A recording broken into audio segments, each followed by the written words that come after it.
dei ristoranti che io amo di più. Lui è Antonio Ferrari, dà il nome a questo ristorante e lo avrete riconosciuto sicuramente se seguite 4 ristoranti di Alessandro Borghese.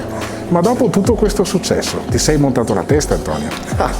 Guarda, non è servito Alessandro Borghese a farmi montare la testa, ce l'ho sempre avuta montata. Questo è il Ponte delle Torricelle, uno degli angoli più fotografati di Padova. Sui social lo vedete sempre, specialmente è particolarmente amato dagli innamorati, e Padova era tutta così una volta. Poi hanno interrato i canali e adesso ci passa sopra il tram fino a Prato della Valle. Come faccio a saperlo?